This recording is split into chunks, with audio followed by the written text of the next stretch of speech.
2009 में वैकेंसी निकली थी बिहार पुलिस का, जिसमें हम लोग रिटर्न पास कर गए थे। जब 5500 लड़के क्वालिफाई हुए तो उसमें 2219 को के ज्वाइनिंग करा दिया गया। तो रिटर्न के आधार पर मेरिट बनाना था। नीतीश भी जो है ना पूरा एकदम पलटू जो है पूरे पलटिए देते हैं। वो पूरे के जो बैठाए हुए ऊपर से नीचे तक वो अपना लेवल के आदमी के बैठाए हुए, छोटा जाति को देखने वाले कोई है नहीं। जी नमस्कार, आप देख रहे हैं एक न्यूज़ 24। मैं वेद सिंह अभी मौजूद हूँ पटना के गांधी मैदान में। जैसा कि आप लोगों को पता है 2009 में पुलिस की भर्ती निकली थी, जिसके कारण यहाँ पे लोग आए हैं और चलिए चल के इनसे ही बातें करते हैं कि आखिरकार इनकी मुद्दा क्या है। सर अपना नाम बताएंगे? नर्सिंग पास ऑन हुआ सर। जी आप कहाँ से आए हैं? पटने से हूँ सर, बिहार से। क्या मतलब मुद्दा क्या है सर? हम लोग का 2009 में वैकेंसी निकली थी बिहार पुलिस का, उसमें 3,65,000 फार्म भराया था। रिटर्न परीक्षा था जिसमें हम लोग रिटर्न पास कर गए थे। रिटर्न रिजल्ट निकालना था 1 पर 5 लड़के को। सरकार ने 1 पर 5 लड़के को नहीं निकाला, 1 पर 2 लड़के को निकाला, यानी 19,000 पहला फेज में रिजल्ट निकाला। जब रिजल्ट निकाला तो 5500 लड़के क्वालिफाई हुए। जब 5500 लड़के क्वालिफाई हुए तो उसमें 2219 को के ज्वाइनिंग करा दिया गया।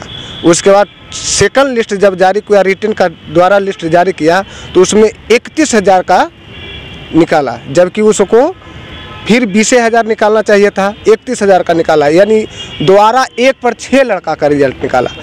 उसमें भी हम लोग क्वालिफाई कर गए। और जब मेरिट बनाना था तो रिटर्न के आधार पर मेरिट बनाना था, लेकिन मेरिट रिटर्न के आधार पर नहीं बना। तो किस चीज़ के आधार पर बना?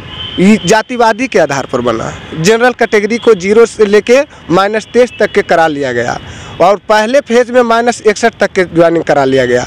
हम लोग SC, EBC और BC के कैंडिडेट 60 से लेके 97 तक के हम लोग बचे हुए हैं और जनरल कैटेगरी के 0 से लेके -23 तक के ज्वाइनिंग कर गए। अभी तक हम लोग के जब सुप्रीम कोर्ट अति हाई कोर्ट में केस चल रही थी तो सुप्रीम अति हाई कोर्ट ने हम लोग के डबल बेंच पर था, MJC चल रहा था। हाई कोर्ट का डिसीजन आया कि आप रीट से आइए। बताइए, हम लोग 13 साल से केस लड़ रहे हैं। अब 13 साल से केस रहती यानी रीट से जाएंगे MJC में, MJC से फिर रीट में आएंगे, तो हम लोग ऐसा कब तक करते रहेंगे? 13 साल फिर भी हम लोग लड़ेंगे, तब तक तो हम लोग वृद्ध हो जाएंगे। अभी तो हम लोग के 45 साल उम्र पार हो रही है। और रही बात सर, ये बात है कि जितना बिहार के नेता लोग हैं, चाहे तो वह नीतीश बाबू हों, लालू जी हो, तेजस्वी जी हो, चिराग पासवान हो, या BJP के जो भी सुशील कुमार मोदी हो, जितने नेता हैं वो अपने पॉकेट भरने के लिए करते हैं। हमने तेजस्वी यादव बोले थे कि पहला कैबिनेट में जब आएगा तो हम वैकेंसी का पूरा भरमार लगाएंगे। उनके द्वारी पर गए थे, हम लोग अपना दुखड़ा सुनाए, बोले। फिर हम लोग का कोई आश्वासन नहीं दिए। जीताराम मांझी के द्वार पर गए, जीताराम मांझी के भी लगाए, वो भी कुछ नहीं हुए। नीतीश कुमार के दरबार में गए, नीतीश कुमार के दरबार ने कहा कि ये चलिए अथी का केंद्रीय चयन परिषद का है, वहाँ पता लगाइए। मतलब कि किसी ने कुछ भी इस पर प्रतिक्रिया आपने नहीं दिया। सब अपने आप में है। उनको लगता है कि मेरा भाई भतीजा का तो सब पर अति है, गरीब का बच्चा है, हो चाहे ना हो। हम लोग सर बैकवर्ड क्लास के हैं, ये चलते हम लोग का दबाया गया है और कोई आरक्षण कानून पालन नहीं किया गया। अगर आरक्षण कानून पालन होता तो हम लोग EBC और BC और SC कैटेगरी के अभी तक हम लोग को ज्वाइन हो जाते। हम लोग का प्रति कोई किसी सरकार को आज तक जितना सरकार बिहार में आई है, कोई सरकार हम लोग को देखना पसंद नहीं करती है। जी, और इसके बारे में आप क्या कहना चाहेंगे सर? आप पहले अपना नाम बताएंगे। मेरा नाम दुर्गा पासवान हुआ। आप कहाँ के रहने वाले हैं? हम नालंदा के रहने वाले हैं। नीतीश कुमार का गृह क्षेत्र है, ठीक ना। नीतीश भी जो है ना पूरा एकदम पलटू जो है पूरे पलटिए देते हैं। वो पूरे के जो बैठाए हुए ऊपर से नीचे तक वो अपना लेवल के आदमी के बैठाए हुए, छोटा जाति को देखने वाले कोई है नहीं। इसमें आरक्षण का पालन नहीं किया। खुद हम बोले हैं कि आरक्षण का पालन नहीं किया। कोर्ट में आकर के बोले, सरकार खुद DGP आकर के बोले कि आरक्षण का हमने पालन नहीं किया, फिर भी हम लोग को नहीं ज्वाइन कराया। यहाँ से लेकर के पार्लियामेंट में भी इसका आवाज़ उठाया गया है, तो पार्लियामेंट में भी उसका वहाँ पर दिया गया कि हमने आरक्षण का पालन किया। वहाँ कहता है कि आरक्षण का पालन किया, आज सुप्रीम कोर्ट कहता है कि आरक्षण का पालन नहीं किया। यहाँ तक यहाँ ये स्थिति चल रहा है हाई कोर्ट में। तो फिर आगे आप लोगों का क्या मतलब कदम रहेगा? हम लोग का आगे कदम यही है कि अब यहाँ से हमको लोग विश्वास उठ गया है। हम लोग जा रहे हैं सुप्रीम कोर्ट से ही लड़ेंगे। वही मेरा भरोसा है, सुप्रीम कोर्ट से भरोसा है कि हम लोग को योगदान मिलेगा। जो भी लड़कन जो भी है सब। जी आप क्या कह रहे हैं सर? आज जो भी 100-150 लड़कन जो पहुँचे हुए हैं, अभी और लड़कन आने वाले हैं। आज ही हम लोग यहाँ से सुप्रीम कोर्ट के लिए रवाना होंगे।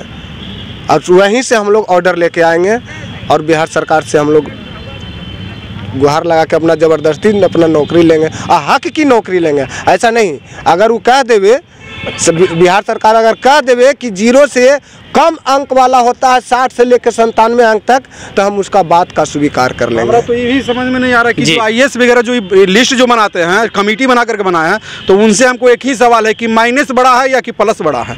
हमको इसको खाली जवाब दे दे, उसके बाद हमको कुछ नहीं चाहिए। समझ गए ना। गुप्तेश्वर पांडे इसका मेन रूप से अति किया था, उन्हीं के रीजन में माइनस वाला हुआ था। गुप्तेश्वर पांडे से हमको एक ही रिक्वेस्ट है कि आप माइनस बड़ा है कि प्लस बड़ा है, इसको हमको जवाब दे दे। उसके बाद हमको जो करना है उसके बाद वो अपना करें, हम अपना जो करना काम करेंगे। गुप्तेश्वर पांडे यहाँ सब जानते हैं, 2-2, 3-3 लाख, 4-4 लाख रुपया लेकर के सबको मेरिट बनाया गया है। सबको दम दावा के साथ कहते हैं, सब पैसा ले लेकर के बनाया गया है, समझे जी। अगर मान लीजिए इसके बाद भी अगर सरकार की तरफ से अगर कुछ प्रतिक्रिया नहीं रही, तो अगला कदम क्या होगा आपका? हम लोग का अगला कदम यही होगा कि हम लोग अब सरकार से हाथ जोड़कर प्रार्थना करते हैं कि हम लोग को तो आप ध्यान नहीं दे रहे हैं। हम लोग अब सुप्रीम कोर्ट के जाएंगे और वहाँ लड़ेंगे केस, अपना हक का लड़ाई लड़ेंगे, क्योंकि हाई कोर्ट भी हम लोग को केस खारिज कर दिया। अब हम लोग का लास्ट उपाय वही है कि हम वहीं जाएंगे। सरकार देख रही है, कह रही है कि बेरोजगारी हम लोग को देखिए कितना एज हो रहा है, हम लोग का एज एक्सपायर कर गया है। अब हम लोग क्या करेंगे? सरकार कह रही है कि हमें ये करेंगे वो करेंगे। अरे बड़ा बड़ा यहाँ इमारत बनाने से और बड़ा बड़ा मेट्रो बनाने से देश के बेरोजगारी कम नहीं होगी। आज चाइना का देखिए, हम लोग से ज़्यादा पॉपुलेशन है, वहाँ आबादी है ज़्यादा, लेकिन बेरोजगारी वहाँ कम है। क्यों? वहाँ का सरकार इंडस्ट्रियल एरिया पर ध्यान दे रही है, बहुत सारा चीज़ पर कि बेरोजगारी ना हो। हर इंसान कमाएगा तभी तो सरकार ठीक रहेगी। सबका रहना चाहिए ना। बेरोजगारी लेकर घूम रहा है सब, इधर उधर काम ना धंधा, खाली मेट्रो बना रहे हैं, बड़ा बड़ा ये ओवर ब्रिज बना रहे हैं, क्या क्या बना रहे हैं पता नहीं। तो बेरोजगारी तो रहबे करेगा बिहार में।